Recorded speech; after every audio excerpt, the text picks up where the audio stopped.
सरकार का लक्ष्य है।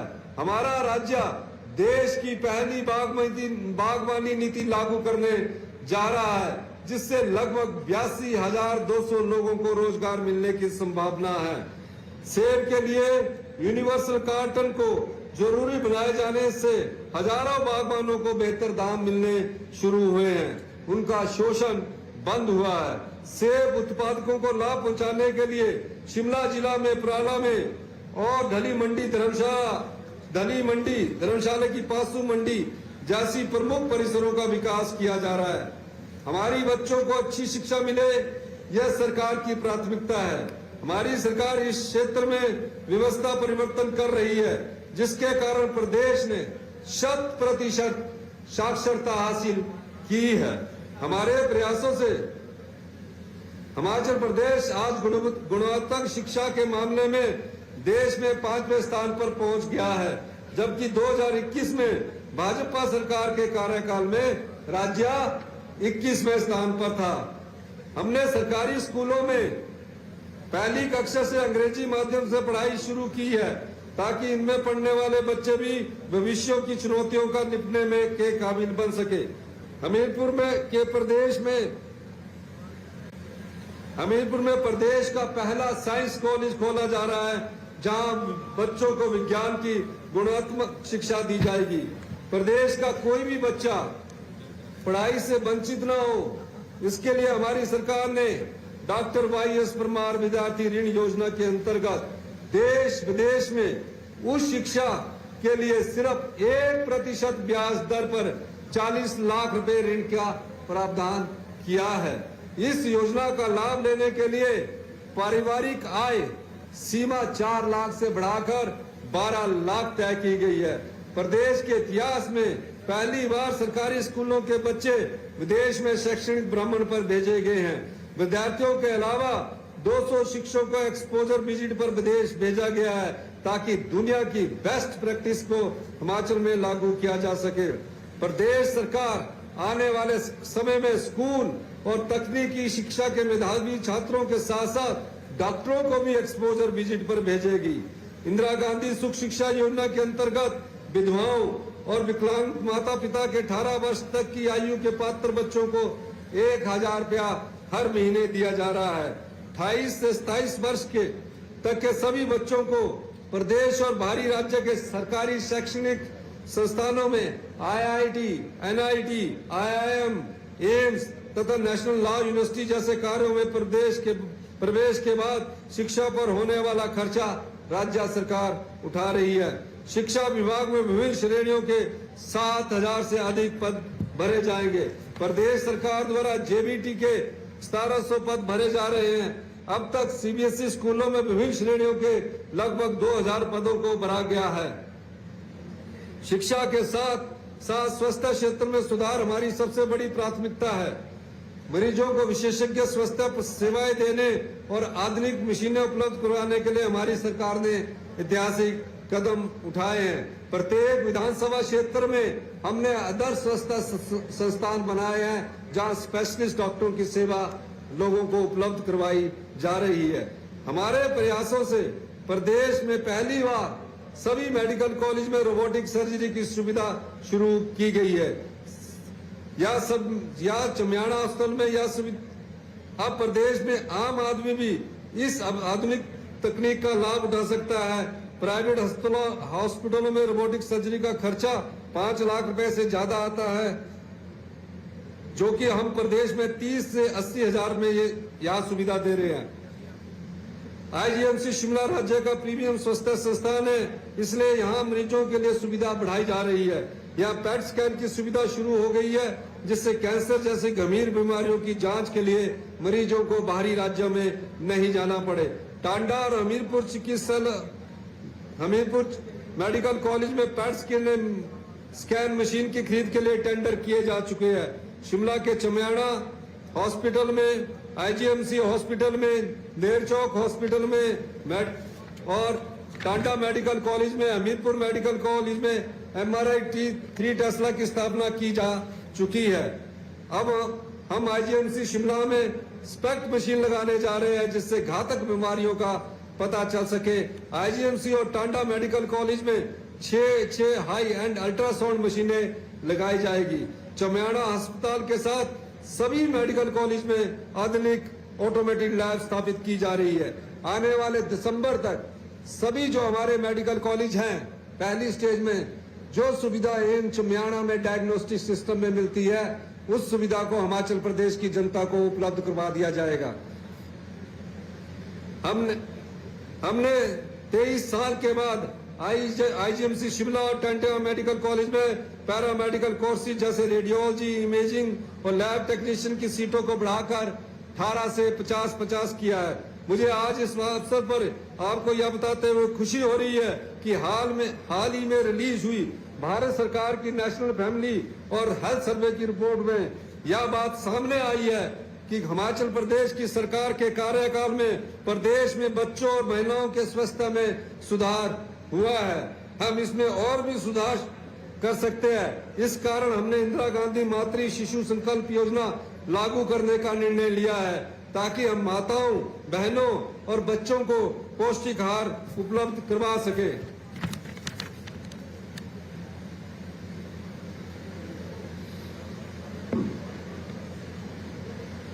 इसे लागू करने के लिए अब हम तैयार हैं और पायलट फेज से विभिन्न जिलों के 21 ब्लॉक में 2 अक्टूबर से इस योजना को शुरू कर दिया जाएगा।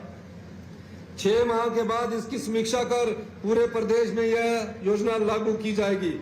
इस योजना में मुख्य रूप से माताओं, बहनों तथा 6 माह से 3 साल तक के बच्चों के लिए चावल, दाल, तेल, बिस्किट, पंजीरी और मिल्क पाउडर देने की आज की व्यवस्था में सुधार करते हुए हम उन्हें और अधिक पौष्टिक और पैकेज्ड प्रीमिक्स सामग्री उपलब्ध करवाएंगे। साथ ही हफ्ते में 3 बार दूध या अंडा उनकी रुचि के अनुसार 3 से 6 साल के बच्चों के लिए हॉट कुक्ड मील्स में भी और सुधार कर इसे पौष्टिक बनाया जाएगा। इस योजना में प्रोक्योरमेंट की सारी जिम्मेवारी जिला और आईसीडीएस ब्लॉक स्तर पर दे दी जाएगी, ताकि पारदर्शी तरीके से लोकल लेवल पर साफ और फ्रेश खाद्य सामग्री बच्चों और माता बहनों को मिल सके। 3 से 6 साल तक के बच्चों के मानसिक और बौद्धिक विकास के लिए हम शिक्षा विभाग तथा महिला एवं बाल विकास विभाग के बीच सही तालमेल बिठाने का प्रयास करेंगे, ताकि इन बच्चों की फाउंडेशनल लर्निंग को और अधिक प्रभावी किया जा सके। आपको यह जानकर हैरानी होगी कि हमारे ब्रेन का 80% विकास जन्म के बाद 3 साल तक की उम्र तक हो जाता है। यानी कि हमारे ब्रेन का जो 80% विकास है वो 3 साल की उम्र तक होता है। हमारा आईक्यू, लर्निंग स्किल और समझ जैसी क्षमताओं पर इस बात का गहरा प्रभाव पड़ता है कि अर्ली चाइल्डहुड में हमारी शारीरिक, मानसिक और भावनात्मक विकास किस प्रकार हुआ है। इसलिए यह बहुत आवश्यक है कि हम अपने छोटे बच्चों के पौष्टिक आहार और उनके बौद्धिक विकास का पूरा ध्यान रखें। अगर हमारे बच्चे स्वस्थ होंगे और तभी हिमाचल का भविष्य उज्जवल होगा तथा हमारा प्रदेश एक आत्मनिर्भर तथा विकसित प्रदेश बन पाएगा। आधुनिक चिकित्सा मशीनरी और उपकरणों की खरीद पर लगभग 3,000 करोड़ रुपया खर्च किए जाएंगे। डॉक्टरों, पैरामेडिकल स्टाफ और तकनीशियनों की कमी दूर करने के लिए भर्ती प्रक्रिया लगातार जारी है। हमारी सरकार ने पिछले 3.5 साल में 400 मेडिकल ऑफिसर्स के पद भरे हैं और 350 मेडिकल के पद भरने की प्रक्रिया जारी है। स्टाफ नर्सों के 468 पद भरे हैं, 200 अन्य पद जल्दी भरे जाएंगे। असिस्टेंट स्टाफ नर्सिस के 748 पदों को भरा गया है तथा 530 पद और भरे जा रहे हैं। पैरामेडिकल के स्टाफ के 326 पद भरे जा रहे हैं और 407 पद भरने की प्रक्रिया चल रही है। सरकार ऑपरेशन थिएटर असिस्टेंट के 176 पद भी भर रही है। इसके अलावा रोगी मित्रों के 500 पद भी भरे जा रहे हैं। स्वास्थ्य सेवाओं की मजबूती के लिए स्पेशलिस्ट डॉक्टर उपलब्ध हो रहे हो, इस सोच के साथ 330 पीजी सीटें बढ़ाने का फैसला किया है। हमने पीजी कर रहे पहले वर्ष के विद्यार्थियों को स्टाइफंड 40,000 रुपए से बढ़ाकर 50,000 रुपया, दूसरे वर्ष के विद्यार्थियों को 45,000 से बढ़ाकर 60,000 रुपया और तीसरे वर्ष के विद्यार्थियों को 50,000 रुपए से बढ़ाकर 65,000 रुपया किया है। हमारी सरकार ने कॉन्ट्रैक्ट और जॉब ट्रेनिंग मेडिकल ऑफिसर का मासिक वेतन 78% बढ़ाकर 60,000 रुपए किया कर दिया। यह वेतन पहले 33,600 रुपया था। 100 से ज्यादा असिस्टेंट प्रोफेसर मेडिकल कॉलेज में नियुक्त करने की प्रक्रिया जारी है। इसके अलावा हमारी सरकार ने विशेषज्ञ डॉक्टरों के लिए एनपीए बहाल कर दिया है।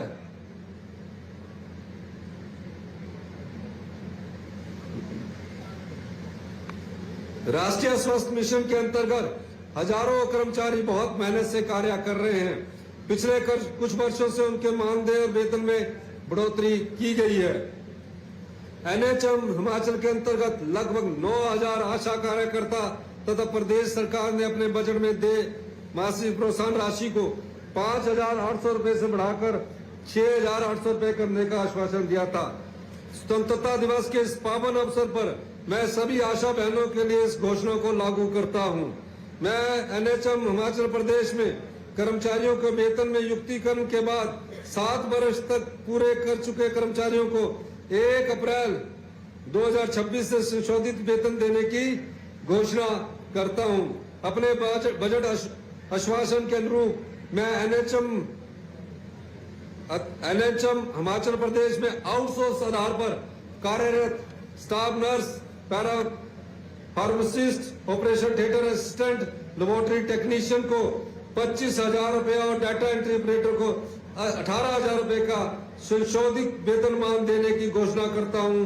संशोधित वेतनमान 1 सितंबर 2026 से लागू हो जाएगा। हम चाहते हैं कि हॉस्पिटल्स में मरीजों को क्वालिटी मेडिसिन मिले। इसके लिए सीधे बड़ी कंपनियों से दवाइयां खरीदने की दिशा में हमने कदम बढ़ाए हैं। प्रदेश के गरीब परिवारों को बेहतरीन उपचार सुविधा प्रदान करने के उद्देश्य से हमारी सरकार नई स्वास्थ्य बीमा नीति ला रही है। इस नीति के अंतर्गत गरीब परिवारों को 10 लाख रुपए तक का स्वास्थ्य बीमा प्रदान किया जाएगा और यह सुविधा बहुत ही कम प्रीमियम पर उपलब्ध होगी। हमारा प्रदेश का वातावरण बेहद समृद्ध और अनमोल है। कुदरत ने हमें सुंदर पहाड़, घने जंगल और निर्मल नदियां दी है। हमारा दायित्व है कि इस प्राकृतिक संपदा को केवल आज के लिए नहीं बल्कि आने वाली पीढ़ियों के लिए भी सुरक्षित रखे। नए जंगल तैयार करना, मौजूदा वनों को बचाना और पर्यावरण संतुलन बनाए रखना हम सभी की जिम्मेदारी है। इसलिए हमने मिशन 32% की शुरुआत कर वर्ष 2030 तक राज्य के फॉरेस्ट कवर को 29.5% से 32% तक बढ़ाने का लक्ष्य रखा है। जंगल लगाने और जंगल बचाने में लोगों की भागीदारी बढ़ाने के लिए हमने राजीव गांधी वन संवर्धन योजना शुरू की है। इस योजना के तहत पौधे लगाने और देखभाल करने वाले महिला मंडल और युवक मंडलों को 1,20,000 रुपया प्रति हेक्टेयर की आर्थिक सहायता दी जा रही है। पौधों के सर्वाइवल रेट के हिसाब से उन्हें इंसेंटिव भी दिया जा रहा है। मेरी आप सभी से अपील है कि पर्यावरण संरक्षण की इस मुहिम में आप सब बढ़कर भाग लें। प्रदेश में पहली बार तहसील और उप तहसील स्तर पर विशेष राजस्व लोक अदालतों का आयोजन कर लोगों के कई सालों से लंबित मामलों का निपटारा किया है। अब तक इंतकाल के 5,44,000, तकसीम के 36,870, निशानदेही के 63,000 और दुरुस्ती के 19,890 मामलों का समाधान किया जा चुका है।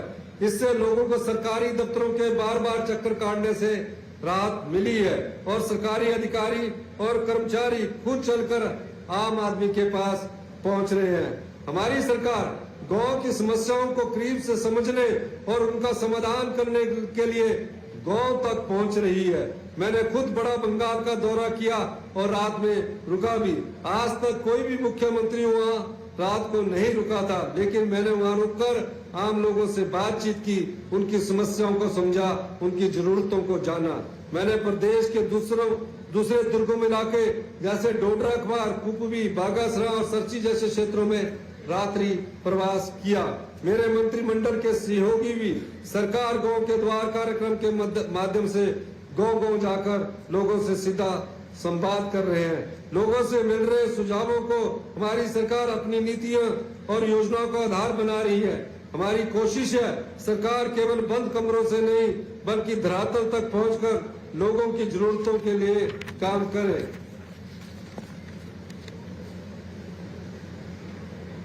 हमने 2,67,000 महिलाओं को जिनकी मासिक पेंशन 1,100 रुपए हुआ करती थी और 1,050 रुपए हुआ करती थी, अब हर महीने 1,500 रुपए प्रदान किए जा रहे हैं। 100% दिव्यांग वाले व्यक्तियों के लिए सामाजिक सुरक्षा पेंशन को 1,700 रुपए से बढ़ाकर 3,000 रुपए प्रति माह किया गया है, जिससे 7,000 लोगों को लाभ मिल रहा है। प्रदेश की बागडोर संभालते ही समाज के सबसे संवेदनशील और वंचित वर्गों, विशेषकर बेसहारा बच्चों के लिए मुख्यमंत्री सुख आश्रय योजना आरंभ की गई है, ताकि वे सुरक्षित और सम्मानपूर्वक जीवन जी सके। इसलिए देश का पहला कानून हमारी सरकार ने बनाया है। इस कानून के तहत 27 वर्ष तक के 6,000 बेसहारा बच्चों को चिल्ड्रन ऑफ द स्टेट के रूप में अपनाया है। इन बच्चों की शिक्षा और देखभाल का पूरा खर्चा प्रदेश सरकार उठा रही है। अपनी स्टार्टअप शुरू करने के लिए उन्हें 2 लाख रुपए तक की वित्तीय सहायता का प्रावधान किया गया है। कांगड़ा जिला के लुथान में 92 करोड़ 38 लाख रुपए की लागत से 400 आश्रितों के लिए मुख्यमंत्री आदर्श ग्राम सुख आश्रय परिसर का निर्माण किया जा रहा है। चिल्ड्रन ऑफ द स्टेट को देश के विभिन्न स्थानों पर एक्सपोजर विजिट पर भी भेजा जा रहा है, ताकि उन्हें उनका सर्वांगीण विकास सुनिश्चित हो सके। पर्यटन हमारे देश की अर्थव्यवस्था की रीढ़ है, इसलिए प्रदेश की आमदनी बढ़ाने और लोगों को रोजगार के अवसर देने के उद्देश्य से हमारी सरकार ने पर्यटन के क्षेत्र में प्रोत्साहन देने के लिए कई प्रभावी कदम उठाए हैं।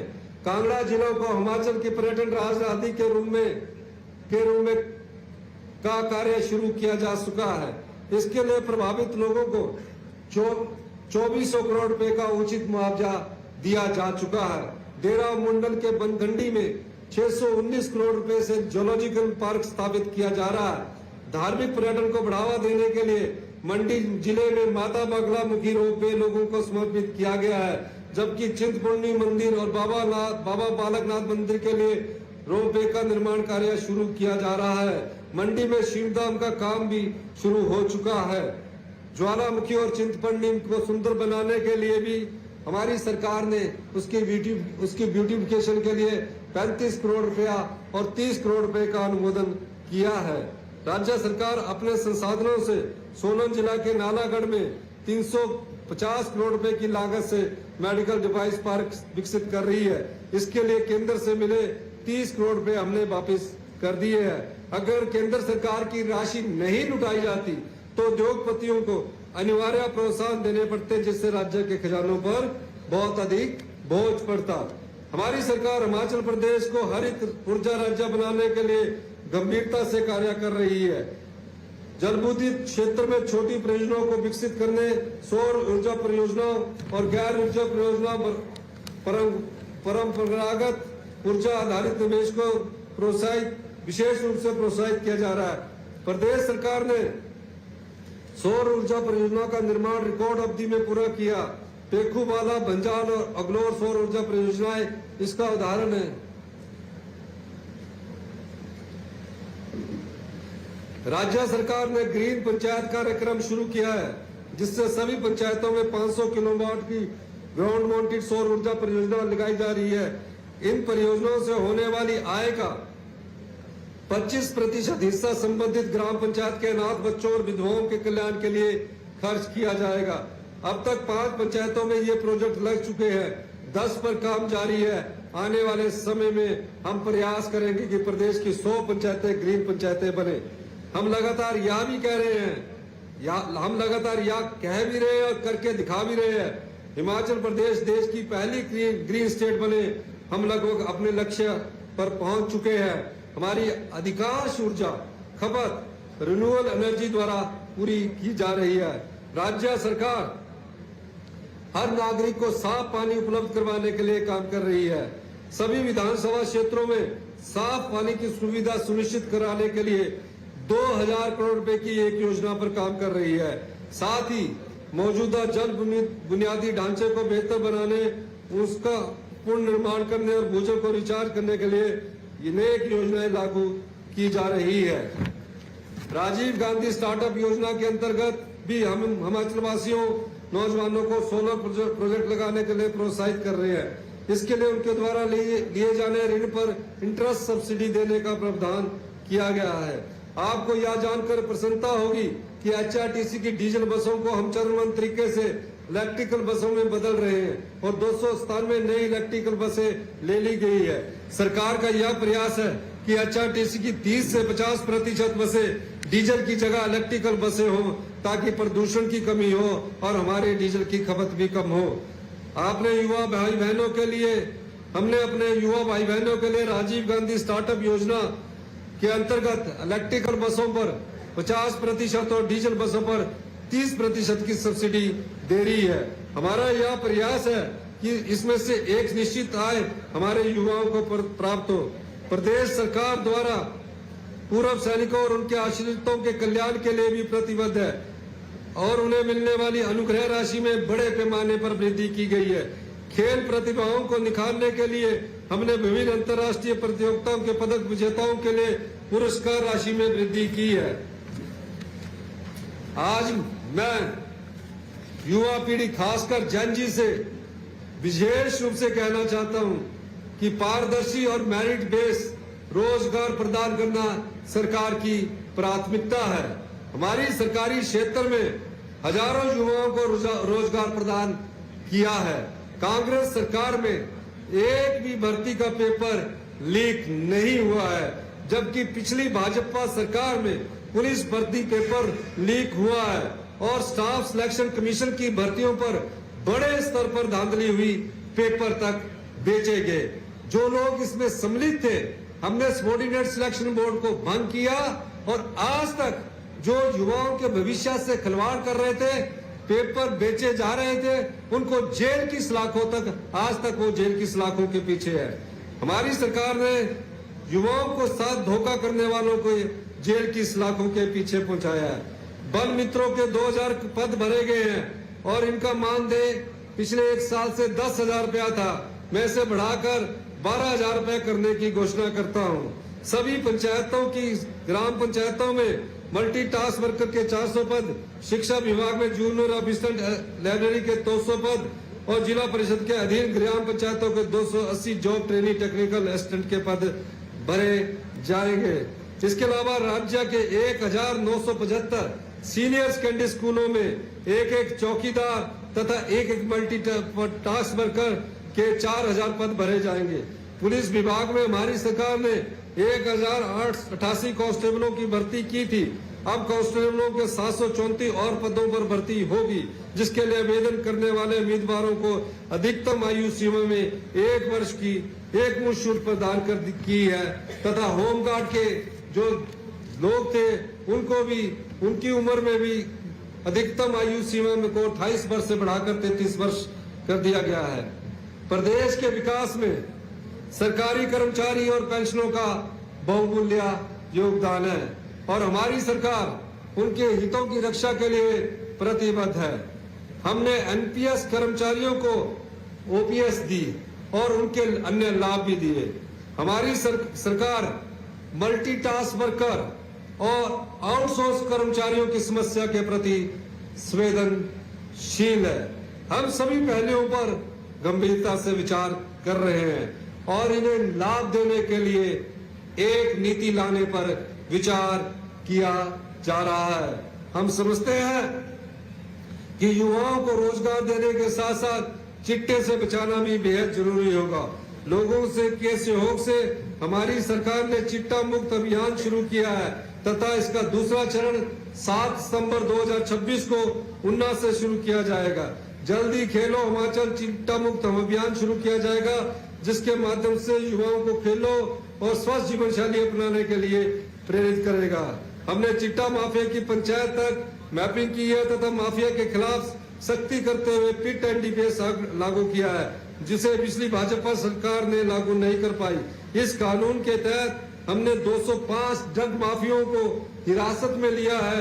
400 मामलों में नशा माफिया की फाइनेंशियल इन्वेस्टिगेशन की जा रही है। अब तक नशे की काली कमाई से अर्जित की गई 20 संपत्तियों को ध्वस्त किया गया है। हमारा संदेश साफ है, नशा माफियों की कमर तोड़कर ही दम लेंगे।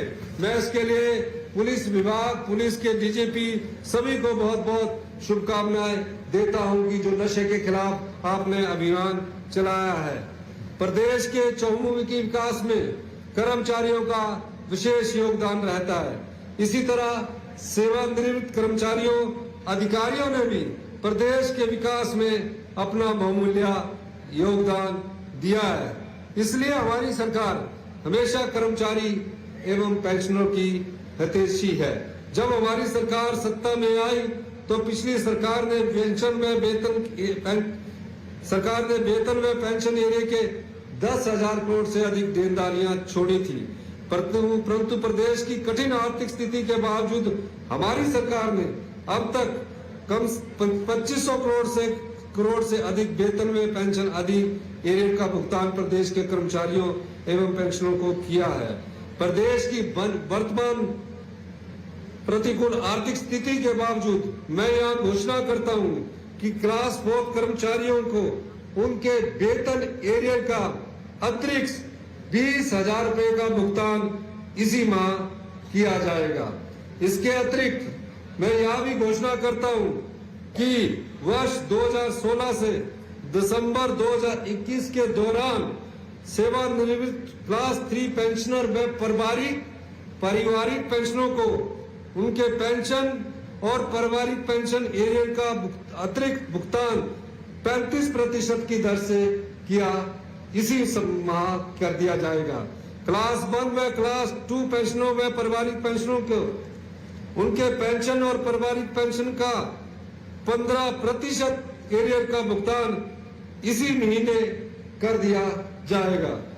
मैं जल शक्ति विभाग में 400 पद भरने की भी घोषणा करता हूं। मैं जो भी डॉक्टर्स, चाहे वो डायरेक्टर हेल्थ सर्विसेज में लगे हैं, चाहे वो मेडिकल एजुकेशन में लगे हैं, सभी डॉक्टरों की जो रिटायरमेंट है वो अगले आज के दिन से 31 मार्च 2027 तक बढ़ा दी जाती है। यानी कि जो डॉक्टर अगस्त में रिटायर होना है उसकी उम्र को भी हम रिटायरमेंट जो करेंगे वो 31 मार्च 2027 तक हम रिटायर करेंगे। मैं उन सभी सरकारी स्कूल के बच्चों को, क्योंकि उन्होंने 15 अगस्त के प्रोग्राम में भाग लेना है और 15 अगस्त की छुट्टी हमने बंद कर दी है, मैं 17 अगस्त को उस छुट्टी की घोषणा इस मंच के माध्यम से पूरे प्रदेश में सरकारी स्कूलों में करने की घोषणा करता हूं। इसके अलावा अगले वर्ष हमारी सरकार जहां संभव होगा वहां 100 सीबीएसई स्कूल खोलने की भी मैं घोषणा करता हूं। आप सब लोगों को स्वतंत्रता दिवस की बहुत बहुत शुभकामनाएं, हार्दिक शुभकामनाएं। जय हिंद, जय हिमाचल।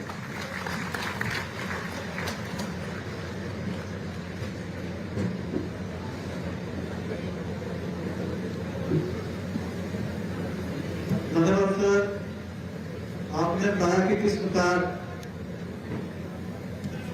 आपने जिस प्रकार प्रदेशवासियों के शुभ संदेश में जहाँ स्वतंत्रता दिवस की हार्दिक शुभकामनाएं प्रेषित की, उसी के साथ साथ बताया कि किस प्रकार लगभग 4.5 वर्षों के दौरान हिमाचल प्रदेश जैसे छोटे से राज्य ने